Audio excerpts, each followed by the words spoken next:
चलो, तो आज हम लोग देख रहे हैं इस चैप्टर के जितने भी करीब करीब 25 से 30 क्वेश्चन हम लोग इस चैप्टर के करने वाले हैं, पूरा का पूरा अभी तक जो हुआ है।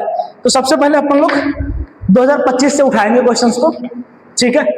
और 2025 का पहला सवाल जो कि बहुविकल्पीय में पूछा गया है, अब इसका जवाब तुम ही लोग देना खटाखट कि निर्वात की विद्युतशीलता का मात्रक क्या है। पहला सवाल क्या पूछा गया आपसे, एप्सिलॉन नॉट का मात्रक बता दो जरा। ऑप्शंस आपके पास अवेलेबल है, न्यूटन मीटर स्क्वायर प्रति कूलाम स्क्वायर, कूलाम स्क्वायर प्रति न्यूटन मीटर स्क्वायर, न्यूटन प्रति कूलाम, या न्यूटन वोल्ट पर मीटर स्क्वायर। बता जल्दी क्या होगा इसका ऑप्शन, जल्दी। अभी बी नंबर ऑप्शन। अभी हमने चर्चा की थी जब हमने कूलाम का नियम पढ़ा, ठीक है, कि जो लगने वाला फोर्स होता है, फोर्स क्या होता है, 1/4 pi epsilon not Q1 Q2 बटे R स्क्वायर। तो जहां हमने ये लिखा 1/4 पाई एप्सिलॉन नॉट, इसकी वैल्यू कितनी होती है, 9 गुणे 10 की घात 9, ठीक। अब इसको रोकेंगे तो इसका मात्रक हो जाता है न्यूटन मीटर स्क्वायर प्रति कूलाम स्क्वायर। अब इसी को पलट देंगे तो जब एप्सिलॉन नॉट की बात करते हैं तो इसका मान निकल के आता है 8.85 गुणे 10 की घात -12 कूलाम स्क्वायर प्रति न्यूटन मीटर स्क्वायर। तो इसका मात्रक क्या हो जाएगा, कूलाम स्क्वायर प्रति न्यूटन मीटर स्क्वायर। अच्छा, इसका डायमेंशन बता दो लगे हाथ, विमीय सूत्र इसका, इसकी विमा क्या होती है सर, कूलाम की तो हमें याद है कि 80 होती है, कूलाम की स्क्वायर है तो लगा दो स्क्वायर, न्यूटन mLt-2 और मीटर के लिए L स्क्वायर, क्योंकि मीटर का स्क्वायर है तो ये मिलेगा a स्क्वायर t स्क्वायर बटे में mL⁻³ t-2। भेज दो सबको ऊपर तो m की पावर -1 L की पावर -3 t की पावर 4 a स्क्वायर, ये इसका विमीय सूत्र। तो अभी मात्र किसी बात 2025 में पूछा गया है तो चांसेस है आपसे इसका विमीय सूत्र भी पूछा जाए, तो इसको याद रखना। अगर किसी सेट में कहीं हमें क्वेश्चन मिलेगा तो उसको भी स्किप मार देंगे, दोबारा कराएंगे नहीं, ठीक है। चलो छापो इतनी बात। अगला क्वेश्चन आपके लिए कह रहा है, ये भी 2025 का ही है भैया, अभी 2025 के ही चल रहे, ध्यान रहे, ठीक है। कह रहा है कि किसी भी चालक पर इतने कूलाम धन आवेश है। अच्छा, धन आवेश कब होता है, जब इलेक्ट्रॉन उसमें बढ़ेगा, जब इलेक्ट्रॉन उसमें कम होगा। हाँ,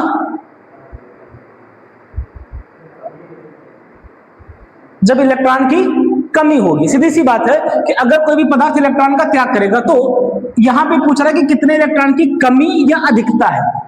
अगर आपने केवल इलेक्ट्रॉन की संख्या लिख दी तो आपका नंबर काटा जा सकता है, आपको यह बताना पड़ेगा इतने इलेक्ट्रॉन कम है या इतने इलेक्ट्रॉन अधिक है, ठीक। तो आपको Q का मान दिया हुआ है, Q बराबर कितना दिया हुआ है, 2.4 गुणे 10 की घात -18 कूलाम, और हमारे पास फार्मूला होता है Q बराबर N × E। N का मान हमसे पूछ रहा है, Q का मान क्या है, 2.4 गुणे 10 की घात -18 बराबर N। E का मान कितना होता है, E को इधर भेज दो तो डिवाइड में आ जाएगा, कितना होता है 1.6 गुणे 10 की घात -19। तो ये हो जाएगा N बराबर, ये आ जाएगा भैया 24 गुणे 10 की घात -18 गुणे 10 की घात 19 बटे 16। तो N बराबर आ जाएगा 4 × 6 = 24, 4 × 4 = 16, 10 19 से 18 जाएगा, एक घात बचेगी 10 की घात 1, तो अगर 10 × 6 = 60 बटे 4, यानी क्या हो जाएगा N बराबर 15। तो आप ये कहोगे सर N बराबर 15 इलेक्ट्रॉन की कमी होगी, ये आपका जवाब लिखने का तरीका होगा। समझ आई बात, केवल 15 लिख देना आंसर गलत माना जाएगा, तो आपको बाकायदा बताना पड़ेगा कि क्या है। अच्छा, एक और तरीका था इसको करने का, क्या, जरा देखो, दूसरा तरीका देख लो। हमने आपसे बताया था कि एक कूलाम आवेश में जो इलेक्ट्रॉनों की संख्या होती है वो होती है 6.25 गुणे 10 की घात 18, ये बताया था आपको, ठीक है। अब एक कूलाम में पता है तो इतने नंबर ऑफ कूलाम में इलेक्ट्रॉनों की संख्या क्या हो जाएगी, इसको गुणा कर दो बस, 10 की घात 18 ऐसे रहने दो कूलाम, और एक कूलाम में इतने इलेक्ट्रॉन, कितने कूलाम है टोटल, इतने, और एक कूलाम में इतनी संख्या होती है तो मल्टीप्लाई करवा दो, 2.4 गुणे में 10 की घात -18, तो ये -18 + 18, ठीक। तो इसको मल्टीप्लाई करोगे तो कितना आ जाएगा। अब इसको आप चाहो तो मल्टीप्लाई करोगे, यहां से भी आपको क्या मिलेगा 15 आ जाएगा। चाहो तो ये कर लो, चाहो ये एक तरीका याद रखो, आपके ऊपर डिपेंड करता है करना क्या है। ठीक, चलो छापो जल्दी। ठीक है, अगला क्वेश्चन है आपके लिए, ये भी 2025 का सवाल है। कह रहा है कि गॉस के नियम का उपयोग करते हुए एक अनंत लंबाई के एक समान आवेशित सीधे तार के कारण वैद्युत क्षेत्र की तीव्रता का सूत्र आपको बनाना है। तो चलो देखो जरा, हमने क्या किया, ये एक सीधा वायर ले लिया, ठीक है भैया,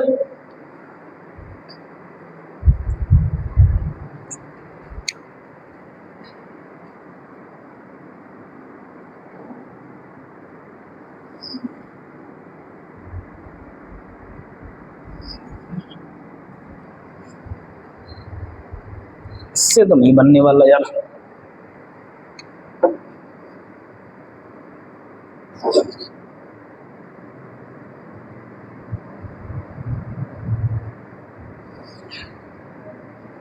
ये अपन ने एक वायर ले लिया, ठीक है, और इस वायर पर मान लेते हैं कि पूरा का पूरा पॉजिटिव चार्ज है। क्या है इस पे पूरा प्लस चार्ज है। अब ये सवाल में बोला हुआ है क्या करना है, अनंत लंबाई का। इसकी हमें लंबाई नहीं पता है भैया, इसकी हमें लंबाई नहीं पता है, पर एक समान आवेशित सीधा चालक तार है, इसका मतलब इसका जो रेखीय आवेश घनत्व है वो लैम्डा है। तो हमने भैया मान लिया, ठीक है। हल देखो इसका जरा, एक बात का ध्यान रहे, डेरिवेशंस में हमें कुछ शब्दों को लिखना पड़ता है भैया, थ्योरी छापनी पड़ती है थोड़ी बहुत, डायरेक्टली डेरिवेशन नहीं करना होता है। तो इसलिए आप लोग लगातार, ठीक है, थोड़े बहुत जो शब्दों को चयन करना है वो दिमाग में रखो। क्या है, सबसे पहले बात वही है जो क्वेश्चन में बोले वही मान लो। क्या माना, अनंत लंबाई का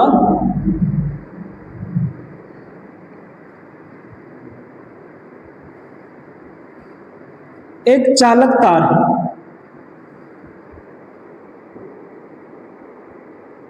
जिसका रेखीय आवेश घनत्व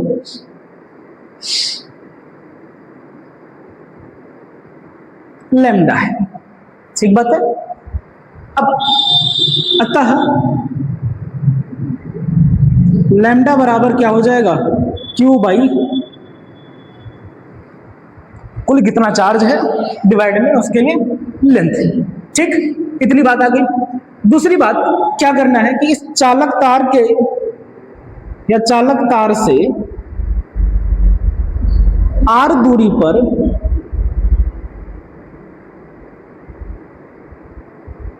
स्थित बिंदु P पर विद्युत क्षेत्र की गणना करनी है। मतलब इतनी थ्योरी तो आपको लिखनी ही लिखनी है, समझ रहे बात को। तो यहां से हम, अच्छा अब ये अनंत लंबाई का है तो इसके लिए कुछ थोड़े बहुत अपना दिमाग लगाते हैं। मान लेते हैं यहां से r दूरी पर, तो जहां पर है उसी रेडियस का हम एक क्या करते हैं, बेलन मान लेते हैं। क्या मानते हैं, क्योंकि चालक तार की तो हमें लंबाई पता है नहीं, तो हम क्या करते हैं, एक गॉसियन पृष्ठ मान लेते हैं। तो कौन सा गॉसियन पृष्ठ मानते हैं, गोली बेलनाकार। कौन सा मान रहे हैं भैया, ये हमने एक बेलनाकार गॉसियन पृष्ठ ले लिया, ठीक बात है। अब चूंकि ये क्यों लिया है, वो इसलिए लिया हमने, और इसकी लेंथ भी हमने मान ली l है। लंबाई कितनी है इसकी, वो हमने इसलिए माना क्योंकि तार तो अनंत लंबाई का है, ठीक है। तार के बारे में तो कुछ पता नहीं कि कितना लंबा है, अनंत लंबाई बोला हुआ है। तो इसलिए हमने क्या किया कि यहां से जिस पॉइंट पर निकालना था, एक ऐसा गॉसियन पृष्ठ हमने माना कि हमारा जो पॉइंट था वो गॉसियन पृष्ठ पर आ जाए, ये हमने माना है। और गॉस के नियम के 3 अनुप्रयोग हैं, ठीक है। ये पहला है, तीनों एप्लीकेशन में आपको 3 काम करने हैं। सबसे पहला, एक आपको गॉसियन पृष्ठ मान लेना है। दूसरा, उससे निकलने वाला कुल फ्लक्स निकाल लो। और तीसरा, गॉस के नियम से तुलना करनी। 3 काम करने। पहला काम क्या करना है, ये हमें गॉसियन पृष्ठ मानना है। दूसरा, इससे निकलने वाला कुल फ्लक्स निकालना है, और तीसरा, गॉस के नियम से तुलना करवा देनी, क्योंकि गॉस का नियम भी क्या कहता है कि गुजरने वाला कुल फ्लक्स क्या होगा, Q बटे एप्सिलॉन नॉट होगा। तो हमारा मेन मकसद क्या है, अपना एक ही मकसद है, कौन सा, फ्लक्स निकालना, कि इस पृष्ठ से कुल फ्लक्स निकलेगा कितना। तो उसके लिए हमने क्या किया, इस पृष्ठ पर हमने 3 छोटे छोटे एरिया ले लिए, छोटे छोटे। एक एरिया हमने ये ले लिया नीचे।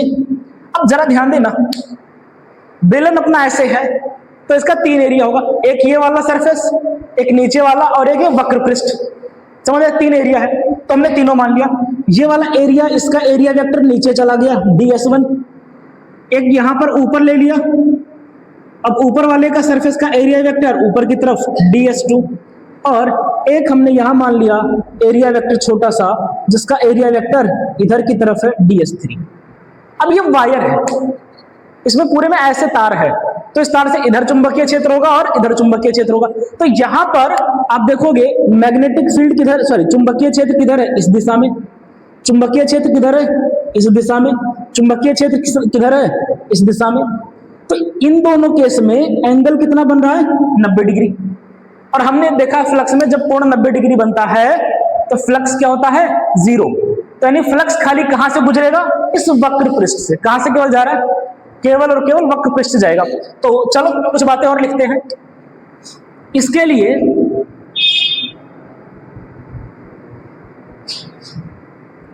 लिए हमने क्या किया है कि r त्रिज्या तथा l लंबाई का एक बेलनाकार गॉसियन पृष्ठ खींचा।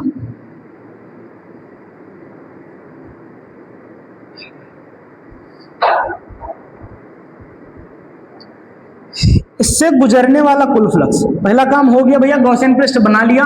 दूसरा काम करना है, निकलने वाला कुल फ्लक्स चाहिए। तो इससे गुजरने वाला कुल फ्लक्स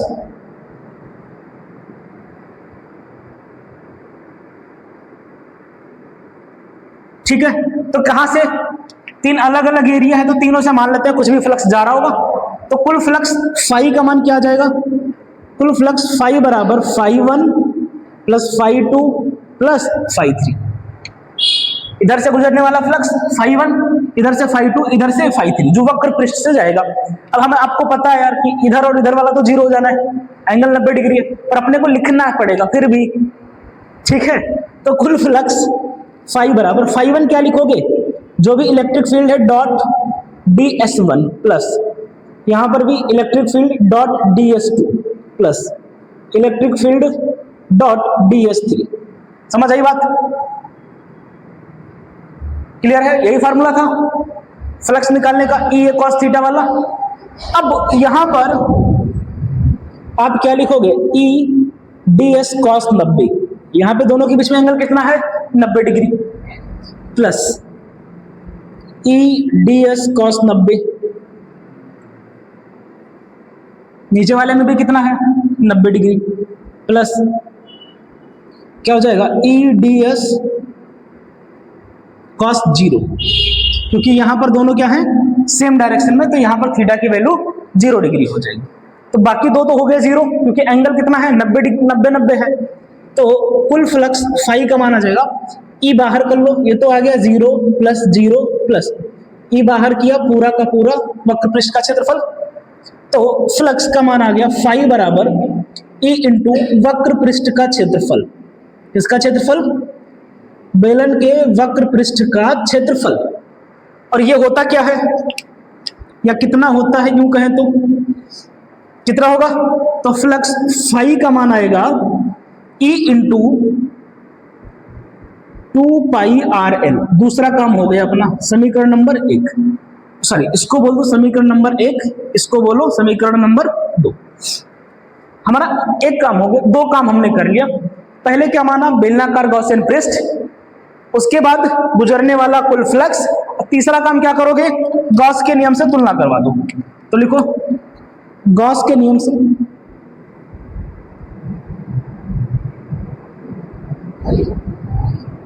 क्या कहता है गॉस की प्रमेय, फाई बराबर क्यू बटे एप्सिलॉन नॉट। ठीक है, अब ये कह रहा फ्लक्स इतना होगा, ये कह रहा फ्लक्स इतना होगा, इसका मतलब ये दोनों आपस में बराबर होंगे। तो लिखो क्या होना चाहिए, E इंटू में 2 पाई आर एल बराबर क्या आ गया, क्यू बाई एप्सिलॉन नॉट। तो E कितना होगा, 1/2 पाई आर एप्सिलॉन नॉट, और ये हो गया क्यू बटे एल। अब क्यू बटे एल क्या है, लैम्डा है। ठीक, तो यहां पे लिखोगे क्या, E बराबर 1/, ये आपका जवाब हो गया। अब लेकिन यहां पे चाहो तो आप छोड़ सकते हो, कोई दिक्कत नहीं है, लेकिन हमें वैल्यू किसकी पता होती है, 4 की। 1/4 पाई एप्सिलॉन नॉट का मान हमें सीधा पता है, तो क्यों लफड़ेबाजी करना, 2 से ऊपर नीचे गुणा भाग कर लेते हैं। ठीक है, 2 से ऊपर नीचे जब गुणा भाग करेंगे तो क्या मिलेगा, E बराबर 1/4 pi epsilon naught 2 lambda by r. ठीक है, ये आपका फाइनली रिजल्ट निकल के आता है। तो पूरा ये लिखने का तरीका है। डेरिवेशन तो इतना ही मैंने 2 लाइन में तो कल भी करवा दिया था, ये वाला जो पहला अनुप्रयोग था, याद करो यहीं पे कि ऊपर और नीचे वाला तो 0 हो जाएगा, इससे निकलेगा E इंटू 2 पाई आर बराबर इतना, खत्म। तो है तो 2 लाइन का ही, बशर्ते क्यों है आपको बोर्ड एग्जाम में लिखना है 3 नंबर 4 नंबर के लिए। ठीक है, तो लिखने के लिए इतना मादा करना पड़ेगा फालतू की। तो एक बार फिर से देख लो यार, इंपॉर्टेंट डेरिवेशन है। सबसे पहले हमने क्या किया भैया, गॉस का नियम हमें पता था, 3 स्टेप फिर से दिमाग में रख लो। पहला क्या करोगे, गॉसियन पृष्ठ, दूसरा उससे गुजरने वाला कुल फ्लक्स, तीसरा गॉस के नियम से तुलना कर देनी है, आपको रिजल्ट आपका मिल जाएगा। ठीक है, बस बट हाँ ये ध्यान रहे, और 3 ही है, ऐसा भी नहीं कि बहुत ज्यादा है तो अपने को ज्यादा लोचा लेनी है। 3 ही है गिनके, 1 हो गया, 2 फिर आगे मिल जाएंगे, वो भी कर लेंगे, दिक्कत नहीं है। चलो छापो फटाफट। अगला सवाल क्या कह रहा है कि भैया कोई भी 2 बिंदु आवेश है, उनके बीच में 80 न्यूटन का बल लग रहा है, और उनको उठा करके हमने वैसे किसी एक माध्यम में रख दिया, तो कह रहा है कि बल घट के कितना हो गया, 8 न्यूटन का हो गया। तो कह रहा है के का मान बता दो। अब हमने आपसे कल फार्मूले की चर्चा की थी, अगर कोई भी 2 चार्ज पार्टिकल कहां पे रखे, हवा में, तो हवा में उनके बीच जो फोर्स लगता है वो होता है 1/4 pi epsilon not Q1 Q2 बटे R स्क्वायर, यही होता है। लेकिन अगर मैं इनको किसी माध्यम में ले जाकर के रख दूं, ठीक है ना, तो मान लो मैंने किसी मीडियम में रख दिया इनको, किसी माध्यम में, तो माध्यम में ये हो जाता है 1/4 pi epsilon not K Q1 Q2 बटे R स्क्वायर, जहां पर K क्या होता है, किसी भी पदार्थ का परावैद्युतांक, माध्यम का क्या होता है, परावैद्युतांक होता है। अगर आप इस पूरे को देखो ध्यान से, तो ये क्या लिखा हुआ है सर, ये पूरा तो एयर वाला लिखा हुआ है, तो F मीडियम बराबर क्या हो गया, F एयर बटे K। अब हमें K का मान पूछ रहा है, तो K बराबर क्या हो जाएगा, एयर में लगने वाला फोर्स बटे में मीडियम में लगने वाला फोर्स। एयर में कितना लग रहा है सर, एयर में लग रहा है 80 न्यूटन का, और यहां कितना लग रहा है 8 न्यूटन का, तो 8 से इसको काटेंगे बराबर आ जाएगा 10। तो ये वाला रिजल्ट याद रख लो कि भैया K का मान क्या होता है, हवा में लगने वाला बल बटे में माध्यम में लगने वाला बल। ठीक, छापो। ठीक है, तो देखो अगला सवाल तुम्हारे लिए है कि एक धातु के टुकड़े पर 3.2 कूलम का ऋण आवेश है, माइनस का, तो अगर इलेक्ट्रॉनों की संख्या बताओ। तुम्हारे लिए होमवर्क छोड़ दें, चलो इसको कर लेना। तो 2025 के लगभग 3 सेट हमने कवर कर लिए हैं, 3 सेट में मिला के लगभग ये 5 सवाल पूछे गए 2025 के। कितने सेट हैं टोटल, 7। तो अपन कल संभवतः 2025 के सारे क्वेश्चंस कर चुके होंगे। तो ये तुम्हारे लिए होमवर्क है। क्या जवाब आएगा भैया, आपको Q का मान दिया हुआ है कितना, 3.2 कूलम, N का मान आपको निकालना है। उम्मीद करते हैं आप इसको फाइंड आउट कर लेंगे। ठीक है, चलो मिलते हैं अपनी अगली क्लास में।